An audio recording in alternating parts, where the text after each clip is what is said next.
Bonjour tout le monde, bonjour Caroline. Nous sommes aujourd'hui avec Dexma pour parler d'un sujet que vous connaissez peut-être déjà bien et pour d'autres une découverte, mais je pense que ce sera surtout un rafraîchissement pour tout le monde. Donc le sujet de l'ISO 50001 qui est au goût du jour et on va vous expliquer pourquoi. Et le lien clé avec un SCGE, un SME, donc un système, un software de gestion énergétique ou même un software de management énergétique. Bonjour Caroline. Bonjour Didier, J'espère que tu vas bonjour à bien. Je suis tous. content. Je suis Je vais content très bien, d'être merci. avec toi. Parce que c'est notre Moi premier webinaire aussi. ensemble d'ailleurs, hein. C'est vrai, c'est vrai. Et on a un agenda que je pense intéressant aujourd'hui. Donc Caroline et moi, on est dans l'équipe commerciale de Dexma. Je travaille maintenant chez Dexma depuis presque 6 ans. Caroline, ça fait combien de temps que tu nous as rejoints? Ça fait 6 mois maintenant. 6 mois. 6 mois. En 6 mois, je pense que tu as appris beaucoup de choses. Et bah, justement, l'ISO 50 000 ans, c'est l'un des sujets que tu as découvert, hein. Ça en fait Donc ce qu'on partie. va faire aujourd'hui, c'est vous réintroduire ce que qui est Dexma. L'ISO 50 000 ans, en brièvement ce que c'est, pourquoi on en parle et pourquoi la norme, le rôle d'une entreprise telle que Dexma, donc un SGE, ce système, ce software de gestion énergétique dans la norme ISO, dans ce cadre-là, une plateforme qui sera non exhaustive, pardon, une démo qui sera non exhaustive, mais qui vous donnera un peu une idée de comment et pourquoi c'est clé d'avoir un système tel que le nôtre. Et bien évidemment, la classique session de questions-réponses. Donc tout au long du webinaire, vous pouvez poser des questions dans votre petite barre à droite. N'hésitez pas à les poser tout au long du webinaire et on y répondra à la fin. Voilà. Alors pour commencer, je pense que c'est une slide importante, hein, Caroline. Cette C'est pour ça slide-là, qu'on est là, non? voilà, exactement, c'est un peu le cadre du pourquoi Dexma est là et pourquoi on a cette mobilisation dans le monde et c'est un sujet qui est de plus en plus à la mode, malheureusement et quelque part heureusement, c'est cette augmentation plus rapide que la normale, parce qu'on a une augmentation naturelle de- des températures au niveau global, mais le souci c'est l'accélération. Qui a aussi d'autres, comment dire, euh, d'autres signes qui sont pas très bons, du type le problème de la biodiversité qui se meurt. Mais nous, aujourd'hui, le cadre de Dexma, c'est l'ISO 50001 et aussi donc ce Dexma, c'est-à-dire tout ce qui est le lien au management énergétique. Et voilà, c'est un cadre compliqué, mais qui nous donne quelques opportunités de justement sensibiliser les gens à un changement climatique et à des actions qui sont, comment dire, palpables, des actions que les entreprises peuvent mettre en place pour changer les choses, pour en tout cas pas arrêter le changement climatique, parce qu'on ne pourra pas le faire, mais au moins le ralentir et l'accompagner pour que ce soit un peu moins violent, j'ai envie de dire. Dexma, justement, donc c'est une entreprise de software donc qui développe un logiciel de management énergétique et donc toute une expertise qui va avec et qui a pour moto, pour credo, pour mission d'aider des entreprises, des personnes à comprendre et je dirais même hacker la consommation énergétique. Vu qu'on est une entreprise digitale, le terme hacker, c'est un terme qui peut nous plaire et on le fait en construisant une base de données de bâtiments. Comme vous pouvez le voir, il y a le cadre qu'on a mis, bon, qui est un peu humoristique, mais qui est malheureusement vrai. Alors, on a une vague du Covid-19, on va dire plusieurs vagues, hein, mais la question de la récession et du changement climatique sont des vagues beaucoup plus fortes et qui auront des conséquences beaucoup plus grandes auxquelles on se prépare finalement pas assez. Et d'où donc l'importance de rappeler le cadre de l'ISO 50001 qui est justement qui a pour objectif de mettre en place une stratégie énergétique. On va en parler après. Donc Dexma, c'est une entreprise qui existe depuis maintenant plus d'une dizaine d'années, enfin plus d'une dizaine d'années, on va dire plus 14 ans qu'une dizaine d'années, et qui est déjà bien installée, hein, puisqu'on travaille avec un réseau de partenaires qui est un réseau de 150 partenaires, en général les entreprises de services énergétiques, donc des personnes qui sont expertes dans le sujet et qui permettent d'aller voir des clients de différents secteurs. Donc aujourd'hui, c'est une base de 6000 clients, donc des secteurs multiples, hein, qu'on parle tout autant du secteur public que l'industrie tertiaire, etc. Et ces clients-là ont bien évidemment différentes problématiques qu'on est capable de couvrir via notre software et via notre réseau de partenaires. Alors aujourd'hui, on a mis en avant quelques partenaires, hein, en France notamment, mais on travaille dans différents pays. En France, on travaille avec Engie, Eneor, ou des clients finaux du type Futuroscope, l'OCDE, mais aussi Socomec. Donc on a une bonne présence en France, mais aussi bien évidemment dans l'Europe de l'Ouest Alors aujourd'hui, c'est une base de données qu'on a construit grâce à ces partenaires. C'est une base de données qui est assez costaud, hein, puisque c'est à peu près 100 000 bâtiments avec pas mal de sous-comptages, c'est-à-dire pas mal de temps réel, et c'est à peu près un demi-million de lectures par jour. Alors ça fait beaucoup de données, et on est capable d'utiliser ces données pour justement aider ces entreprises dans différents cadres, hein. Ça peut être le CPE, des contrats de performance énergétique, ou bah, l'ISO Ou le 50001. décret tertiaire, ou l'ISO 50001, c'est vrai. Voilà, ce D'ailleurs, qui existe. on va revenir sur le contexte de l'ISO 50001 et voir un petit peu qu'est-ce que c'est tous ensemble aujourd'hui. Avant tout, l'ISO 50001, c'est un standard de régulation internationale. Et la norme demeure aujourd'hui le référentiel à suivre pour garantir l'élaboration d'une politique énergétique pérenne et efficace. Donc l'idée, c'est vraiment de déployer des lignes directrices pour un système de management de l'énergie efficace dans une entreprise ou dans tout type d'organisation, vraiment. C'est le mode d'emploi de référence, en quelque sorte, pour quiconque souhaite emmener son organisme vers davantage d'efficacité énergétique, pour faire des économies, tout d'abord, pour limiter les émissions de gaz aussi, à effet de serre et les gaz polluants liés à la combustion d'énergie. La norme est née en Suisse en 2011 et elle a été mise à jour par la version actuelle de 2018, donc, qui a vu quelques améliorations, notamment des meilleures intégrations de la mesure, la démonstration de l'amélioration continue de la performance énergétique et d'autres. Il faut savoir que les normes ISO sont rattachées à l'organisme ISO, qui est une institution complètement indépendante et non gouvernementale. Alors aujourd'hui, on parle de l'ISO 50001, surtout parce qu'il est avantageux pour tout type d'entreprise, peu importe la taille, la location géographique ou même l'activité, que ce soit industrie, hôtel, supermarché, secteur bancaire. Tout le monde consomme de l'énergie, donc tout le monde peut optimiser sa consommation énergétique. Il y a aussi,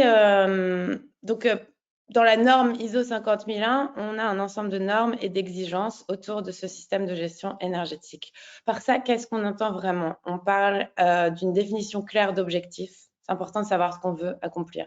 Est-ce qu'on parle de carbone neutralité? Est-ce qu'on parle de réduction de 20% de la consommation énergétique sur un an? Il faut avoir des objectifs clairs.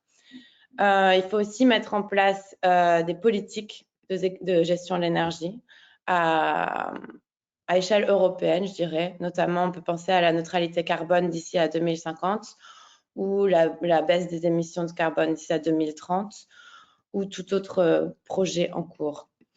Alors naturellement, une fois qu'on a défini ces politiques, ça crée un ensemble de processus, un ensemble de procédures et des tâches bien spécifiques à effectuer pour les gestionnaires énergétiques.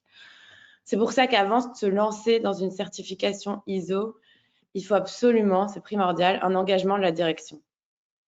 Pourquoi? Parce que ce n'est pas encore obligatoire, une norme ISO, et sans une impulsion de la direction, ce sera dur d'avoir les moyens suffisants pour pouvoir créer et mettre en place une organisation vraiment dédiée à cette ISO 50001. Donc, on a plusieurs parties prenantes, du coup, participant à la norme ISO 50001. L'organisation, je viens de le dire, l'équipe de direction, encore une fois, très centrale. À l'interne, on peut voir avec le département de l'énergie ou du développement durable. Dans certaines entreprises, ça peut être aussi un département d'innovation ou de facility management. Mais on peut aussi faire appel à des conseillers plus externes, donc des experts en énergie comme les compagnies partenaires, que ce soit un Engie, Eneor ou un IRAS. Bien sûr, une société de logiciels en gestion de l'énergie telle que Dexma et souvent même aussi des auditeurs internes ou externes. Il y a beaucoup de gens en fait, hein, enfin, ça paraît être un sujet simple, mais au final c'est un sujet qui est assez global. Et je dirais même plus que toutes ces parties prenantes, il y a les parties prenantes que sont les employés. C'est-à-dire que mettre en place une stratégie énergétique sans avoir au préalable sensibilisé ou en tout cas impliqué les employés, c'est en général une politique qui fonctionne peu. Tout le monde est energy manager aujourd'hui. On avait fait un webinaire il y a maintenant 2 ans sur le facteur humain dans une politique de management énergétique, d'efficacité énergétique. Si le facteur humain n'est pas pris en compte, et aussi encore plus dans ce genre de projet, tel que l'ISO 50001, ce sont des projets qui en général ne fonctionnent pas. Donc je pense que c'est très important de se rappeler ça. Merci beaucoup de l'avoir expliqué, Caroline. Alors, bon, pourquoi la norme ISO 50001? Je pense que déjà on y a répondu un petit peu, hein, c'est un sujet clé évidemment. C'est pourquoi la norme ISO 50001, pourquoi on fait ce webinaire? Bon, bah déjà, il faut se rappeler où on en est aujourd'hui. Donc, c'est une certif qui existe depuis maintenant 10 ans. Hein, elle fête ses 10 ans, je crois, cette année, de mémoire. Alors, il se peut, hein, parce qu'en général, tous les 5 ans, nous, ce qu'on a vu, c'est que plus ou moins tous les 5 ans, il y avait une mise à jour de cette norme. Et donc là, on arrive peut-être à un moment de mise à jour. Alors, il y a déjà des projets européens qui vont dans ce sens-là, hein, qui mettent à jour un peu tout ce qui est demandé aux entreprises. On va en parler après. Je pense que déjà tu t'en as parlé avec la neutralité carbone.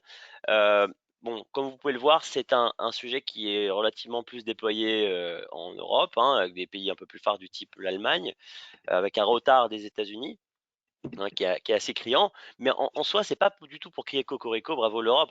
Pas tellement, parce que finalement, quand on regarde le nombre de déploiements, 10 000, 11 000, alors imaginons même 20 000 et même 100 000 certifications, c'est encore peu par rapport au nombre, aux millions d'entreprises qui ont beaucoup d'employés et qui dépensent pas mal en énergie et qui consomment pas mal d'énergie et qui émettent pas mal. Donc tout ça pour dire que finalement, l'ISO 50001, c'est intéressant et il y a encore un gros potentiel d'entreprises qui pourraient l'avoir.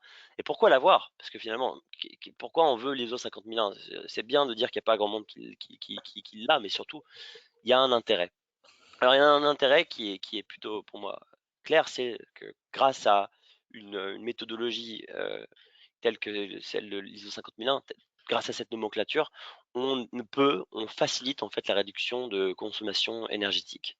Alors évidemment, derrière, ça a comme conséquence directe la réduction des émissions de gaz à effet de serre, et pas que CO2. Hein. Donc, par exemple, dans notre plateforme, on est capable d'avoir une dizaine de gaz à effet de serre qui sont reportés et suivis dans notre plateforme. Bien évidemment, en réduisant sa consommation énergétique, ben, qu'est-ce qui se passe? On réduit ses coûts. Alors les coûts, ils peuvent être liés à ce qu'on a vu en 1, la consommation énergétique, mais aussi tout ce qui est le dérivé des économies de coûts de production. Ça peut être aussi des choses, par exemple, une optimisation de la puissance souscrite.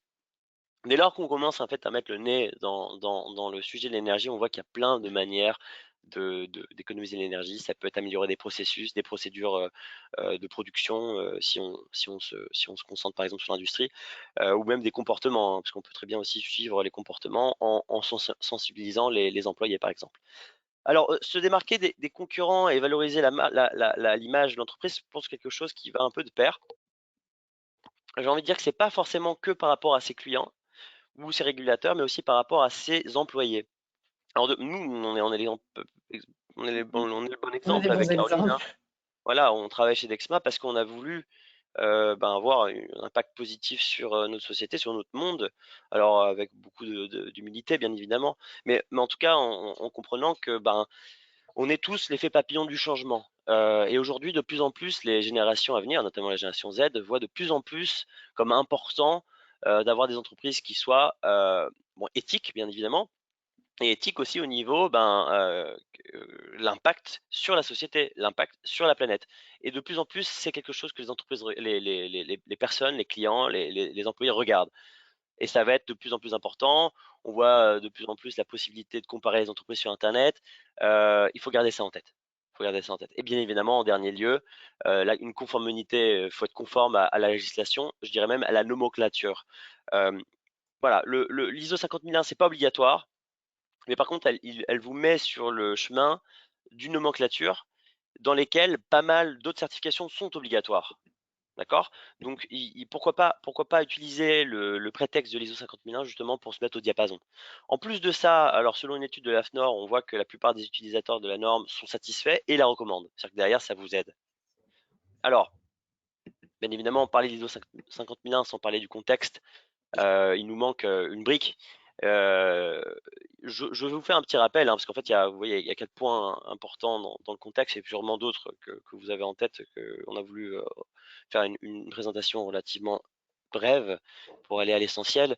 Mais vous vous rappelez quand même que toute entreprise de plus de 250 salariés ou qui a un chiffre d'affaires de 50 millions d'euros, au-delà de 50 millions d'euros, se doit de faire un audit énergétique euh, annuel.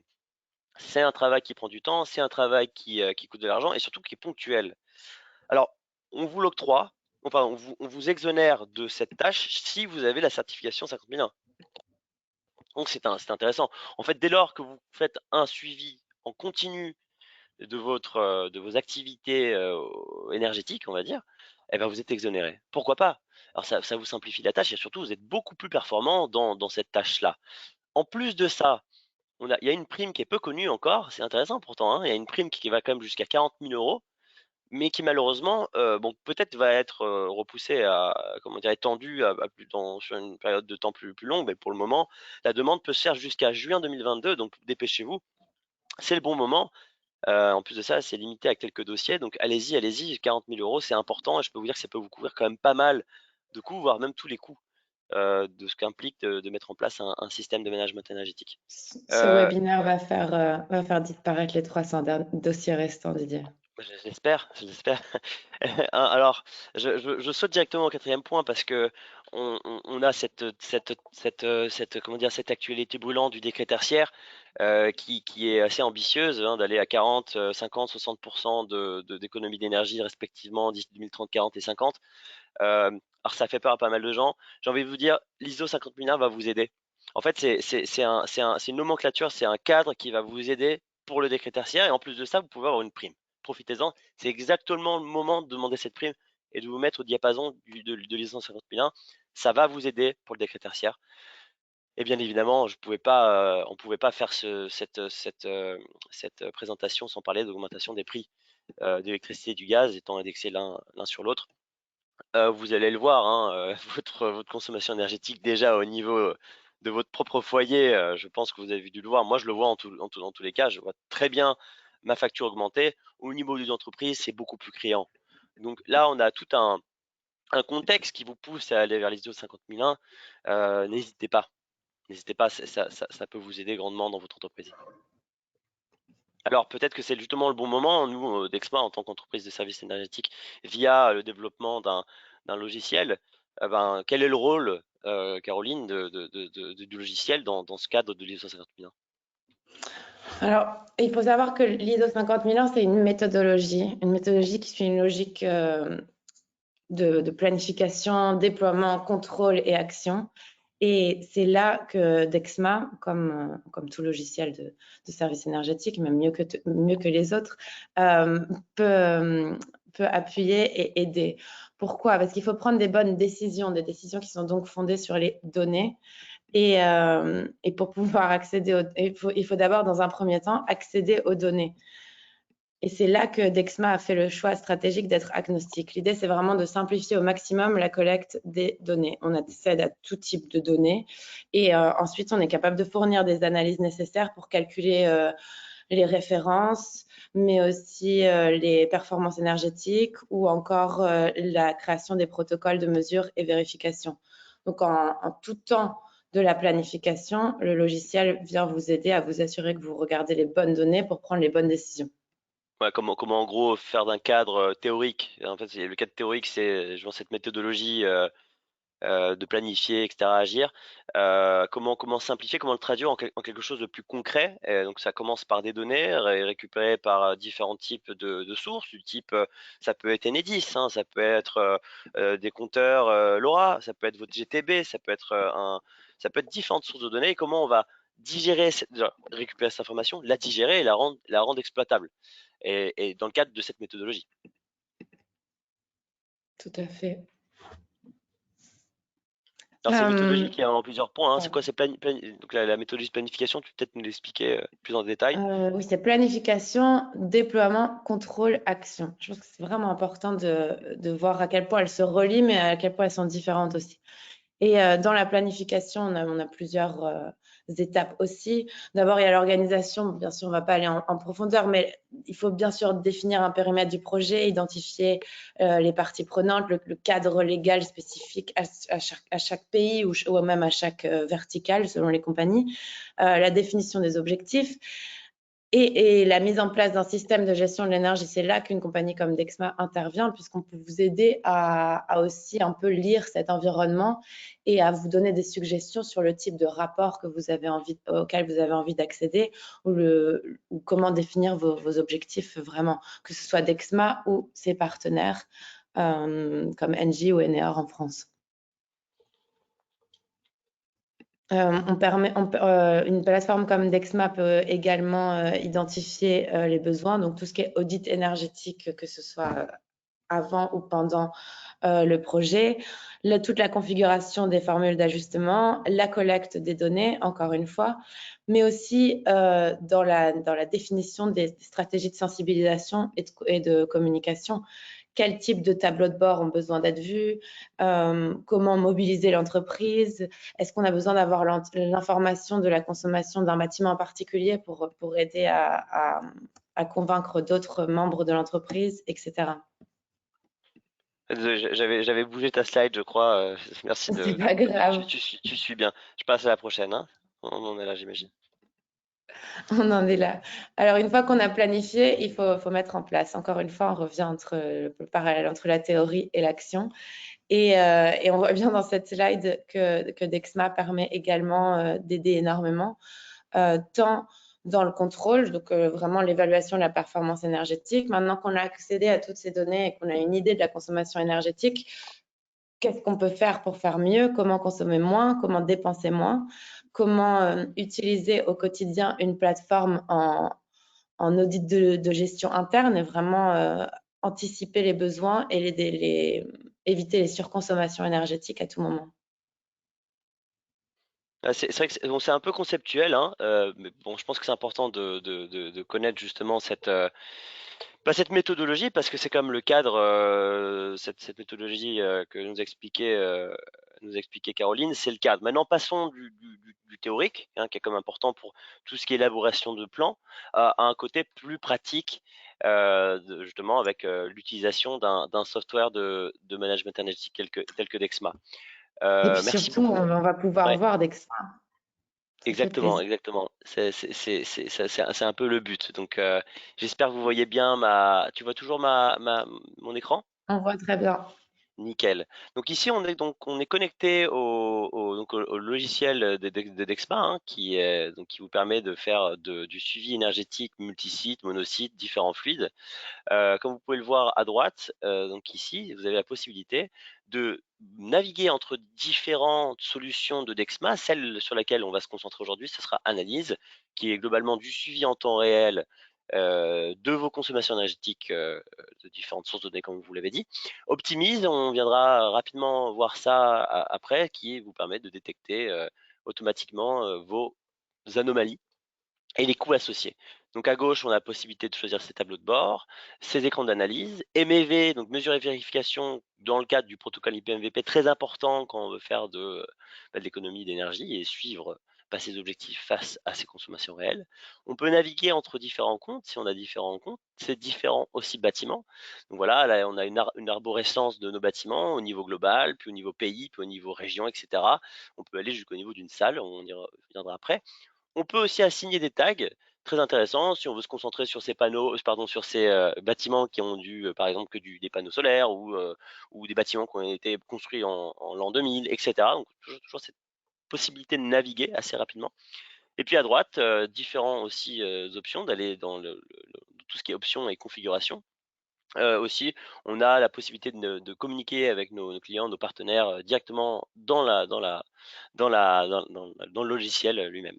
Alors là, on est dans la partie tableau de bord. Je ne vais pas aller trop dans le détail dans la partie tableau de bord parce que, comme tu le sais, hein, Caroline, on est en train de changer toute cette partie-là. Donc là, on a tous nos développeurs qui sont animés par la mission de mettre à jour les tableaux de bord.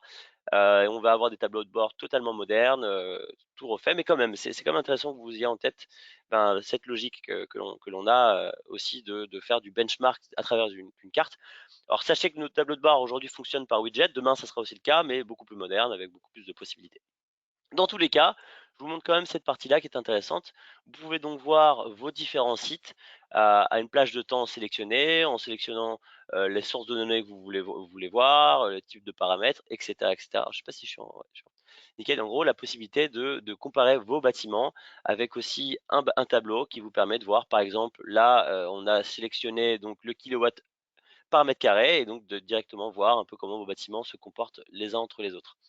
Alors avant d'aller dans l'analyse de nos bâtiments, je vais vous montrer donc la partie configuration. Donc en fait, on allait cliquer dans configuration et on arrive directement sur la configuration de ces emplacements. Donc là, c'est important de comprendre que c'est ici que vous allez pouvoir faire l'arborescence de vos ou la hiérarchie de vos bâtiments. Donc là, c'est un peu plus visuel, ça, c'est plus criant, avec cette possibilité de faire du drag and drop, si vous le voulez, changer un peu l'organisation de vos bâtiments. Là, vous voyez qu'il y a un niveau global, et on peut aller jusqu'au niveau même de la machine ou même de la salle. Alors, ce qui est intéressant derrière, c'est pourquoi faire tout ça? Bien évidemment, c'est d'aller dans le détail de vos consommations à un niveau granulaire très intéressant, mais aussi de faire du benchmark. Hein, l'idée, c'est de pouvoir comparer entre les bâtiments ou des salles, hein, pour rapidement détecter où est-ce qu'on peut optimiser la consommation énergétique. Également, donc, dans la plateforme Dexma vous permet de configurer des différents types de contrats, de prix. En France, on a intégré le tarif TURP. Alors, n'hésitez pas justement à prendre ça en compte quand vous faites l'ISO 50001, vous voulez aller plus loin, donc avec aussi tout ce qui est coût. Donc Dexma vous permet de configurer ça à un niveau assez poussé, dans différents pays également aussi. Alors, quand on parle de management énergétique, on parle évidemment d'insertion de données, de sources de données, comme on l'expliquait avant.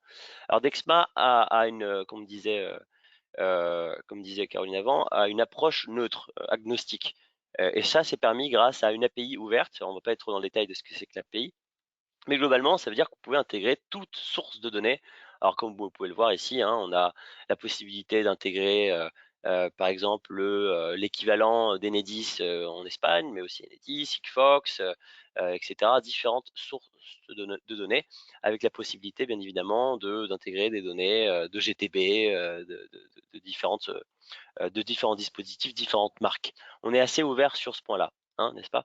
Là, je reviens sur la partie analyse de Dexma. Donc là, on est au niveau global. On va aller, on a configuré déjà nos comptes, on a configuré notre source de données, on a configuré notre localisation et on est allé sélectionner le compteur général de différents bâtiments qui apparaissent ici. On peut sélectionner la plage temporelle dans laquelle on veut voir la donnée. On peut sélectionner la granularité, la fréquence, hein, si je le veux à 10 minutes, 15 minutes, à l'heure. Y appliquer des ratios, on peut appeler des IPE, qui sont très importants dans le cadre de l'ISO 50001. Tout ça, c'est toujours le cadre de l'ISO 50001, il faut se le rappeler, hein. C'est-à-dire que cette possibilité de voir en temps réel ces consommations énergétiques, c'est ce qui va nous faciliter la tâche ensuite derrière dans l'ISO 50001. Donc par exemple ici, moi je veux voir quel est le bâtiment qui consomme le plus. Là je vois que Miami par exemple consomme pas mal, mais peut-être que c'est pas vraiment la réalité. Si j'y applique un ratio de surface, je vais voir que finalement le bâtiment qui consomme le plus, c'est Londres. Donc là je sais que j'ai directement peut-être une possibilité d'aller par une compréhension de comment se comportent mes bâtiments et comment dire, un ordre une feuille de route plutôt, de où je dois commencer à travailler. Donc là par exemple Londres, c'est un bâtiment qui pourrait m'intéresser. J'ai la possibilité, bien évidemment, de zoomer, de dézoomer et d'aller voir ces graphiques sous différentes formes, histogramme, en camembert, voir la donnée brute sous Excel et surtout l'intégrer dans un tableau, dans un rapport que je peux envoyer derrière automatiquement aux différentes parties prenantes, hein. On parlait des parties prenantes avant, Caroline. Bah là, typiquement, l'idée de Dexma et de sa plateforme, c'est de pouvoir faire des tableaux de bord qui sont personnalisés selon les utilisateurs, selon les parties prenantes, et d'ailleurs faire des rapports automatiquement envoyés à ces parties prenantes. Alors on parle de rapports graphiques, on peut aussi dans nos rapports rajouter des tableaux de comparaison avec la période précédente ou même cette période l'an dernier, la période précédente consécutivement ou la période de l'an dernier. Voilà, avec l'idée de potentiellement mettre des commentaires à différents moments où on voit que par exemple qu'il peut y avoir un pic où on a eu une action particulière, on peut l'informer ici. Voilà. Donc l'idée, c'est toujours dans le cadre de l'ISO 50001, répondre à différentes demandes, donc par exemple de consommation, mais aussi de coûts. C'est-à-dire que typiquement, on peut aller voir dans Dexma, analyse comment se comportent nos bâtiments en termes de coûts, mais aussi on peut aussi faire le suivi de la qualité de l'air et différentes fonctionnalités qui vous permettent de répondre à différents besoins. Par exemple, microgrid, c'est intéressant. Donc tout ce qui est a trait à la consommation énergétique en lien avec la grid, sa propre consommation, sa propre production, pardon, via les panneaux photovoltaïques et le lien avec la grid. Donc ça, c'est aussi quelque chose qui est assez actuel. Ce qu'on va faire aujourd'hui, on va pas se concentrer sur toutes les fonctionnalités d'Exma, on n'aura pas le temps, mais on va se concentrer sur la partie MEV, qui est en fait une partie qui vous permet de calculer votre formule d'ajustement euh, par rapport à vos consommations historiques et aussi différents paramètres, et d'aller voir dans le détail comment se comportent vos bâtiments. Donc ici, on a différents projets MEV, hein, qui donc de mesures et vérifications. Donc quand on veut avoir par exemple un objectif de temps, bah, c'est ici qu'on va le faire. Ici, par exemple, j'ai un exemple d'un projet MEV, Barcelone, où on a la volonté d'économiser 30% d'énergie. On en est à 29%. Je pense que globalement sur ce projet-là, on va arriver à notre objectif. Donc là, on peut voir en bleu notre formule d'ajustement qui peut être calculée automatiquement, hein. Dexma vous permet de calculer automatiquement via cette fonctionnalité ABC, Automatic Baseline Calculation. On l'a laissé en anglais parce que c'est un peu plus vendeur que calcul automatique de formule d'ajustement. Bref, Automatic Baseline Calculation, donc ABC. Et ce module-là vous permet de calculer en fait automatiquement la formule d'ajustement, ou baseline en anglais, qui est en fait la formule qui apparaît en ligne bleue. Et en barre, c'est ce qui va être en fait notre consommation réelle. Quand on est en dessous, eh ben, globalement, ça va être orange, enfin jaune, je sais pas si c'est selon les personnes, si c'est jaune, orange, enfin jaune ou rouge, et vert quand on est en fait dans les clous. Pardon, c'est l'inverse. C'est quand on est au-dessus de la formule d'ajustement en bleu que ça va pas, et c'est quand on est en dessous que ça va globalement. Donc là, sur ce projet, on est plutôt bien. On a aussi une vue cumulée qui nous permet de voir plus clairement aussi où on en est dans notre projet en termes d'économie réalisée.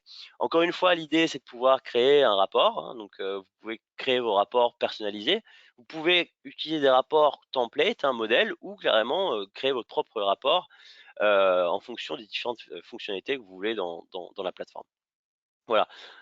Je vais m'arrêter là en termes d'analyse un peu poussée pour aller dans des choses un peu plus simples, du type, ben, voilà, les rapports que vous pouvez créer, des rapports qui sont envoyés ensuite automatiquement aux différentes parties prenantes. Voilà, donc là, c'est intéressant de voir ce rapport, mais on a aussi des rapports au-delà de MEV, on a des rapports aussi d'émissions de carbone. Donc là, on a différents rapports qui sont disponibles en template ou sur mesure dans la plateforme. Donc ça, c'est important dans le cadre de l'ISO. Ce qui est aussi important dans le cas de l'ISO, c'est de pouvoir détecter quand on a différentes divergences, pas divergences, mais quand on a, alors j'ai pas le terme, quand on dépasse un seuil, quand on a une absence de données, quand on a des problèmes avec les données. Dexma a 6 niveaux d'alerte qui sont toutes très intéressantes et qui sont en lien avec l'ISO 50001. Donc ça, c'est une manière un peu ancienne, on va dire réactive, de faire le contrôle du management énergétique. Dexma a développé aussi, au-delà de ces alertes, une manière proactive qui vous permet de détecter des anomalies, par exemple aussi de seuil. On est capable de créer un seuil en fait via l'intelligence artificielle ou plus précisément le machine learning, et qui vous permet donc de détecter en faisant une corrélation de vos historiques de consommation, aussi des données météo et aussi de la base de données des vacances locales, nationales, et de faire donc une corrélation de ces différentes données, et derrière de détecter avec des modèles qu'on va pas aller voir dans le détail, parce que quand vous cliquez sur chaque anomalie, vous pouvez voir le détail de l'anomalie et comment l'anomalie a été détectée. Mais globalement, ce qui est intéressant ici, c'est que vous, en tant qu'entreprise qui voulait au final mettre en place l'ISO 50001, quel est l'intérêt global au final? Bah, c'est d'économiser l'énergie, et d'économiser l'énergie, soit là où on consomme beaucoup, ou là où ça nous coûte cher. Et demain, avec l'augmentation des prix de l'énergie, un outil comme celui-ci vous simplifiera la tâche, vous aidera bien évidemment dans l'ISO 50001, mais il ne faut pas oublier que le sujet global, c'est économiser l'énergie, et c'est là où Dexma vous aidera. Voilà pour la démo, on a essayé de faire rapide. C'est le moment de poser des questions. Je ne sais pas si on a déjà des questions qui ont été posées. Caroline, je ne sais pas si tu as vu quelques questions. Moi, j'en vois On a quelques-unes quelques intéressantes. questions et surtout, je pense pas qu'on ait le temps de répondre à toutes les questions, mais on s'assurera de répondre par email à toutes les questions Exactement, si exactement. jamais on n'a pas le temps. Tu veux Alors moi, commencer avec une première ouais, question, Didier? j'en vois quelques-unes qui me paraissent intéressantes. C'est est-ce qu'un SME, donc un système de management énergétique ou un système de gestion, un software de gestion énergétique, peut être certifié ISO 50001? Alors en tant que tel, non. C'est vrai qu'on voit souvent sur Internet des gens qui parlent de SME certifié ISO 50001. Alors dans le futur peut-être. Dans tous les cas, hein, c'est plus l'idée qu'un SME vous aidera, où il faut mettre en place un SME pour être certifié 50001. C'est-à-dire que être certifié 50 000, on peut pas être certifié ISO 50001 sans l'utilisation réelle d'un SME. C'est plus ça qui est intéressant. D'ailleurs, est-ce qu'il y a des pénalités? Alors, je vois, est-ce qu'il y a des pénalités quant à l'ISO 50001? J'ai envie de vous dire, les pénalités, vous allez les sentir à la facture. Mais en tant que tel, il n'y a pas de pénalité. Par contre, dans le cadre du décret tertiel, il y aura des pénalités. Donc, il faut vraiment voir l'ISO 50001 comme un prétexte de mettre en place une méthodologie et une nomenclature qui vous aidera derrière à, bien évidemment, économiser de l'énergie, mais derrière, être en phase aussi avec le décret tertiaire. Je vois une autre question sur est-ce qu'il y a un rapport ISO 50001? Pareil, en fait, il n'y a pas de rapport en tant que tel ISO 50001 dans Dexma en tout cas, ou en général chez les SME. C'est plutôt la possibilité d'avoir plein de rapports qui sont, comment dire, euh, qui répondent à différentes challenges ou différents besoins de l'ISO 50001. Donc là, on n'a pas parlé de tous les rapports, mais on a différents types de rapports, rapport MEV, rapports environnementaux, rapports sur les émissions de gaz à effet de serre, voilà. Tous ces rapports vous aident en fait dans le cadre de l'ISO 50001. Je ne sais pas si toi tu voyais une autre question qui t'intéressait peut-être, Caroline. On va terminer avec une question plus en lien avec la plateforme. Alors, j'ai une question. Est-ce que Dexma peut être connecté à mon ERP? Moi, j'ai la réponse, mais est-ce que tu as la réponse, Didier? Ah bah, je te laisse répondre, je suis sûr que tu répondras très bien. Alors oui, on peut. Il faut utiliser notre API. C'est facile, mais c'est facile. L'idée, c'est qu'on veut accéder à tout type de données. Donc oui, on se connecte à un ERP. D'accord, super. Bah, merci beaucoup en tout cas, Caroline, c'était très intéressant aujourd'hui de partager avec vous ce temps. On va s'arrêter là. Si vous avez d'autres questions, bien évidemment, vous n'hésitez pas, on est disponible et puis on peut en répondra par mail. Voilà. Merci beaucoup, Caroline. Très bonne journée à tout le monde. Merci. Bonne journée à tous. Bonne journée. Au revoir.